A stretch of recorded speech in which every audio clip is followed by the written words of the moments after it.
Yo, yo, yo, what's going on? What's going on, everybody? It's been a while since I have done a live stream. Had a lot of stuff going on, but no excuses, man. I should have, I definitely should have been dropping, man. We're going to get way more consistent moving forward.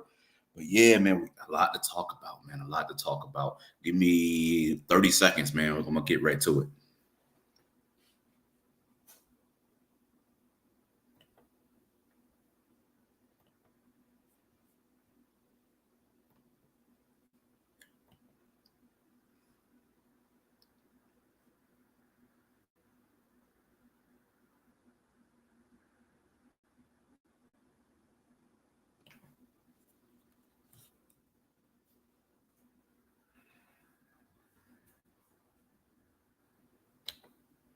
All right, I'm back. So, unless you were living under a rock, the Panthers played the Falcons yesterday on Sunday, and we got embarrassed, man.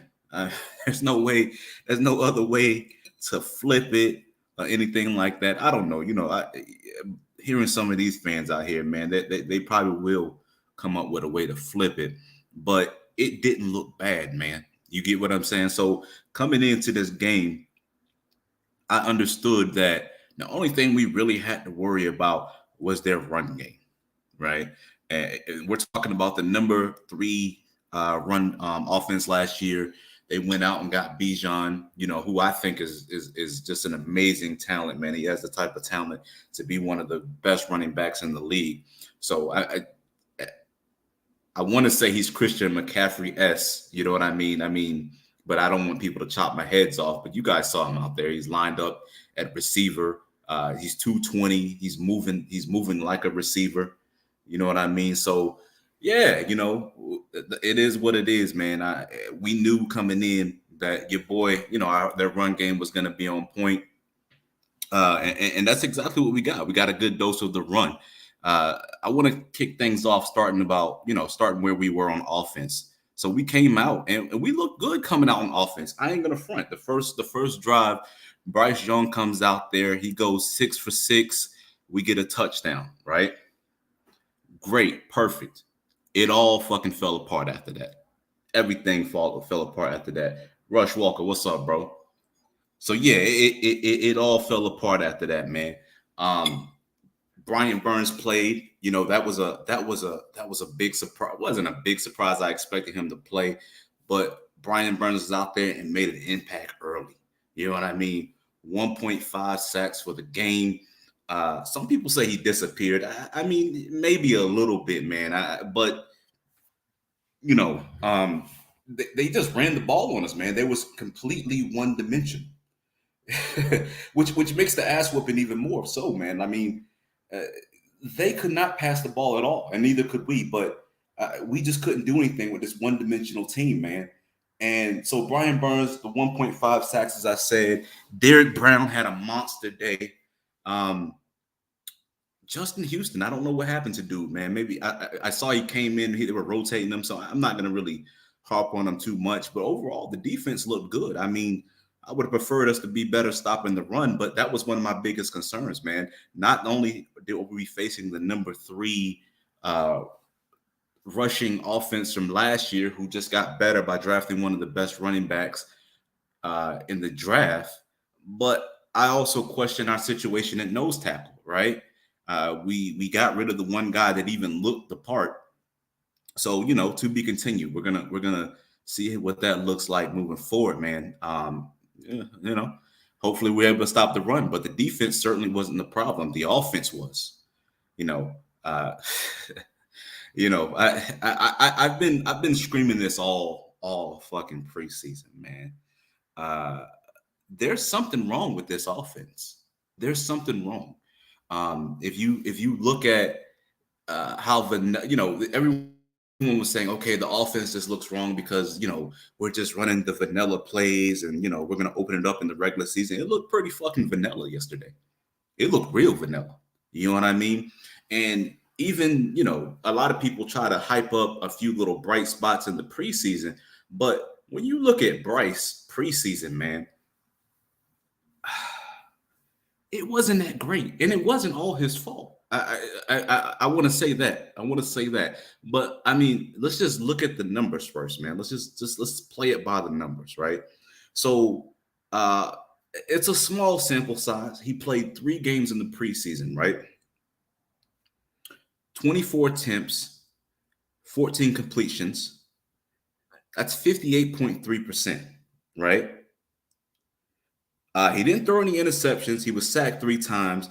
Granted, he was hit a lot, and he threw. Well, he was hit a lot in that first game, and he threw 1 touchdown. Now here's the takeaway from the preseason that was most important to me, man. Forget the 58% or whatever like that, because that's small, right? It's context, right? What's really big is the 5.4 yards per completion, 5.4. And I said this during I said this shit during the preseason when I said, Bryce, yeah, he looked good in a couple of games, a couple of spots, but they're not pushing the ball, man. And when I say push the ball, I'm not talking about deep shots, and I will get to the deep shots later, but on an intermediate level, they're not really pushing the ball. 5.4, and I know sometimes, man, when I throw out a number like that, it don't mean nothing to anybody. I think of all starting quarterbacks last year, the worst was like 6.2 or something like that. It was in the sixes, right? So just to add some context to that, we're dinking and dunking, right? So fast forward to week 1 against the Falcons. We saw a lot of checkdowns, man. We saw offense that wasn't opening up. Uh, I'm gonna pull up the numbers real quick. Like I'm gonna pull up the numbers. Bryce Young went 20 for 38, 146, 1 touchdown, 2 interceptions. And I think the I looked at it. I looked at it a couple of, yesterday, man. The average completion was like the 4 or something like that. So we're checking down, man. Now who's the blame here? Who's the blame here? At first, when I left the game, man, when I turned off the game, I didn't want to make any assumptions, right? Maybe the receivers couldn't get open or whatnot. I kind of rewatched some things. Our quarterback missed. He missed some guys, man. He missed some guys. You know what I mean? And I would go as far as to say deep accuracy is looking like a problem, man. I ain't gonna front. Now that one play, Terrence Marshall did pull up a little bit, but I don't know. Again, to be continued, man. I don't want to throw indictments on someone's career one weekend, but it just got to the point where Atlanta was stacking the box, man.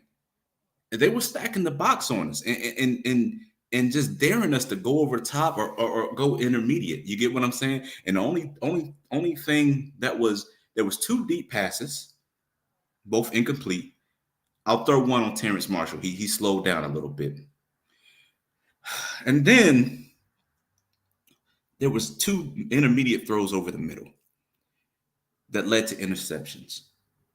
And it's not the fact that your boy threw 2 interceptions. It's the context of the interceptions. The first one was it was excusable. You had was it Mingo?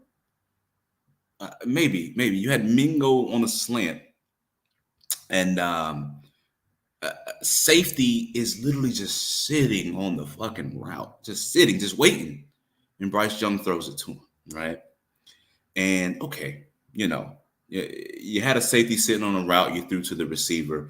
You're gonna watch for that shit next time, right? Identical fucking play, same player, interception again. And during the press conference, Bryce Young said something about, yeah, man, I gotta, I knew the play. I gotta make sure the safety's not there and just confirm that the safety's not there before we threw the ball. We drafted this dude on his cognitive ability, man. I didn't think he would be making the same mistakes within. Well, shit, I don't want to say it was the same quarter. I can't really remember. I don't recall, but it was the same damn game, the same setup, the whole nine, man. So yeah, man. I mean, we we we gave our offense and our quarterback everything they needed to succeed. What do I mean by that? What do I mean? So when you assume, I said coming in that if we play good defense and we run the ball well, then we should have no problems. We should have no freaking problems winning games. You're setting your quarterback up for success. You give him a run game, you give him good defense, right? So let's look at the run game, right? Miles Sanders had a good day, man. Miles Sanders had a good day, and our boy Chuba. We've been giving him a lot of shit, but he's had a good day. Miles Sanders, 18 carries, 72 yards, 4.2 yards a carry. Well, 4 yards a carry. My mistake. Very respectable. That's the borderline of where you want your starting running back to be doing. About 4 yards a carry. In theory, if you're getting 4 yards a carry, your running back setting you up with manageable third downs. And that's pretty much what happened, man. I mean, man, we had manageable third downs most of the time. Chuba, 9 carries, 60 yards, right? 6.7 yards a carry. He looked explosive. He showed a lot of vision. I gave him shit about just kind of like running through open holes or whatever like that, but he showed a lot of vision, man. That was awesome. Now, one thing, keeping to the running back situation, both running backs look well, but I've been screaming since the preseason, we need a power back because not that I don't hate the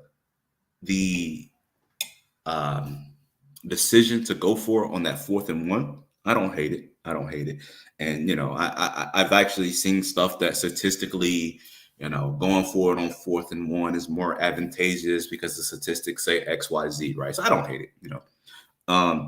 But Chuba got the ball, in that goal line situation, in that 4th and short situation, and he did a little bit of dancing, and he got stacked up at the line, and got pushed back for a loss.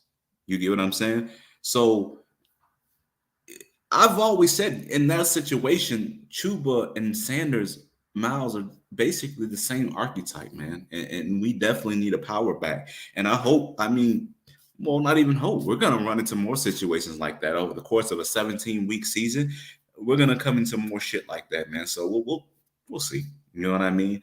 So shout out to Laviscus Chenault. He got in there for 2 carries, 5 yards. We did hear that during training camp they were working some things out with him, but still the same type of archetype, man. Maybe he's a little bit heavier. I think he's in the teens as far as weight, but he's not a power back, man. So that's one thing. That's one thing to consider, man. Maybe talk about the receivers a little bit, man, because I wasn't really much to write home about. My understanding is Terrence Marshall was a little bit surprised to see him out there. The last time I checked on him, I thought he was hurt, and I didn't think he was going to play. And the same thing goes with Thielen, man. My understanding is that there were some people at the game that said they saw him out there, but he was kind of walking. He was grimacing like something was wrong with him, man. So that may explain the performance. Adam Thielen, 2 catches, 12 yards. Terrence Marshall, 2 catches, 23 yards. Hayden Hurst. Hayden Hurst was Hayden Hurst. This is pretty much what I expected from him when we signed him, man. 5 catches, 41 yards, and Miles Sanders brought in 4 catches as well. I really, this shit don't look good, man. And when I say, to the title, when I say this is looking Matt Rhule-ish, look what happened. The defense played well. And the offense kept setting the other team up with good field position, not moving the ball. And what happened under the Matt Rhule era? Almost every fucking game, defense played well, and then eventually the defense just breaks. It's just so much. There's only so much you could do when trying to defend a short field, man. You know what I mean? And that's what happened, man. We let this one-dimensional team that couldn't fucking pass come out here and whoop our ass like that, man. I mean, let's look at it by the numbers, right? I mean, just by the numbers, Desmond Ritter, 15 for 18, 115 yards and a touchdown looks good, but a lot of that shit happened late. We were shutting their ass down. You get what I'm saying? The real story here. Uh, Algier, 15 carries, 75 yards, 5 yards of carry. Bijan, 10 carries, 56 yards. That's 5.6 yards of carry. Right now, I predicted that Bijan would go off, but evidently, they're splitting the ball a little bit more than I predicted. And granted, they were a team that split the ball um, a lot last year. They ran the ball 576 times, which I think was the most in the league, or is up there, man, for the most in the league. And but they had a good split, man, and they ran the ball all over us, man. Algier had 2 rushing touchdowns. Um, but yeah, Kyle Pitts, 2 catches, 44 yards. What Bijan didn't do in the run game, he did as a receiver, man. He caught 6 balls, only 27 yards, man. But I mean, he kept the chains moving. You get what I'm saying? And one beautiful little screen, a little short. Maybe it was it a screen? I got to go back and look, but he got he got a catch at the line of scrimmage, kind of thrown out to him like a bubble screen, and he basically jumped back, made the Panther miss, and ran that shit in for a touchdown. Man, kid's gonna be special, man. There's no doubt about that. You know what I mean? You know, their defense was okay. It was more about the lack uh, of what our offense was doing more so than their defense being good. Jesse Bates is a good safety, man. We basically gave him 2 easy ass interceptions, man. So no freaking excuse for that. Wait 1 minute. 1 minute, guys. 1 minute.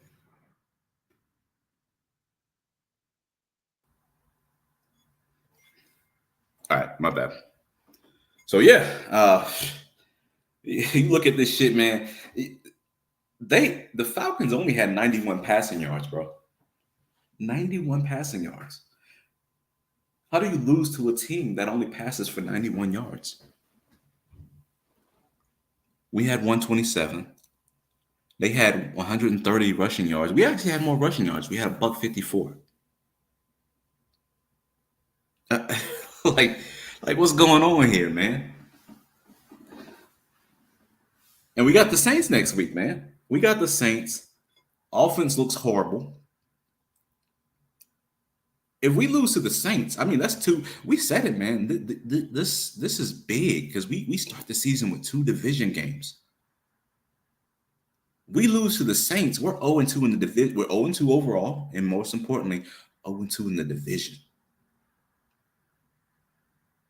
That's a big ass hole to climb out of, and especially if all the other teams get wins as well.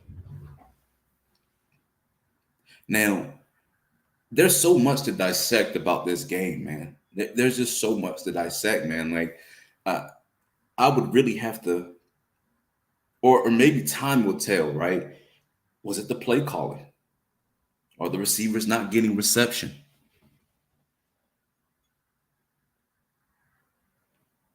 Time will tell, man. But I think our rookie quarterback is to blame, man, for a little bit of this. He shares some of that blame, and I was a huge advocate of playing him more in the preseason. And people were screaming, "Oh man, he's already transitioned. He don't need to do that. We got to treat him like a veteran." It Look, man. I don't know if we got the right guy, but what's clear to me is that he needs time. That is what's clear. And what I was saying, I said this during the during the off season, a little bit during the preseason. It was just real funny style when the coaching staff named Andy Dalton the starter. This is after we drafted Bryce. He said Andy Dalton's the starter. We go to the rookie mini camps, and then they change it and say Bryce is the starter. Without them playing a fucking snap, without a QB competition. And I'm asking, man, did the coaching staff handle the quarterback situation in a way that set us up for success? Would Andy Dalton have looked a little bit better out there yesterday? These are questions, man. These are questions. I'm not making any statements. These are just questions. You know what I mean? Yeah, I don't know if I shouted out Derek Brown yet, man. I may have, but your boy's gonna get paid. Granted, that sack he got, that was a little bit of, a little effort. That was with the help of Brian Burns. But yeah, good day for the defense. Sad news about J.C. Horn. I definitely don't want to sound insensitive because I like J.C. Horn, but I said it during the offseason. I said, one more injury, man, he's officially injured prone. And I even went as far as to say it's best that we trade him while the value's high. Not trade him because of the lack of talent, not lack of talent. But I mean, at this point, man, these non-contact injuries are just adding up for your boy, man. And I love him as a player, man. I just, I want him to be on this team. I want him to be successful. But, I think the writing's on the wall, man. I mean, and I want to further just compound how ugly this win was, guys. How ugly this shit was. The Falcons' third down efficiencies, they were 2 for 10 on third down. 2 for 10. When does a team that's 2 for 10 win a game? And you know what's even more crazier? Time of possession. The Panthers won time of possession. 90% of the time, the team that wins time of possession wins the game. 25 minutes for the Falcons, 34 minutes for the Panthers, man. What is going on, man? If you win time of possession, and granted, we didn't win the turnover battle, so that kind of evens it out a little bit, man. But at what planet does a team go 2 for 10? And granted, we did a little bit. It wasn't too much better. 5 for 14. You get what I'm saying? But if you just looked at the stat sheet, man, without looking at the score, you would probably think the Panthers won this shit. Without looking at the individual stats, just look at the total team stats, you would think the Panthers won this shit, man. We went into halftime. Tied 7-up. Third quarter, each team scored 3 points. Falcons came out, dropped 14 on us in the fourth quarter. We did nothing in the fourth quarter. I think I even saw, man, we were on a 2-minute drill. We're out there running the damn ball in a 2-minute drill. What the hell is going on, man? When we keep this up, maybe we should, have your boy Thomas Brown call some plays or something, man, or do that clown crap you was doing on the preseason when one person, calls one half and the other calls another, man. Anything at this point, man. I'm not advocating for that. That's dumb, but anything at this point, man. But yeah, that's all, man. A quick show, man. I'll let somebody want to come up, man, and speak their piece or whatnot. I'm gonna probably leave it right there, man. I think my boy Rush Walk, Raw Walk, and Poppy Dangerfield, man, bro. I really appreciate y'all coming up, man. I appreciate y'all showing support to me. I'm gonna keep this shit cranking out, man. I'm gonna keep it going, and won't be taking another long hiatus again. The season is here. I'm gonna be revving up the content, and we're gonna keep building from there, man. Again, man, I can't thank you guys enough for pulling up, man. I appreciate y'all, man. Peace.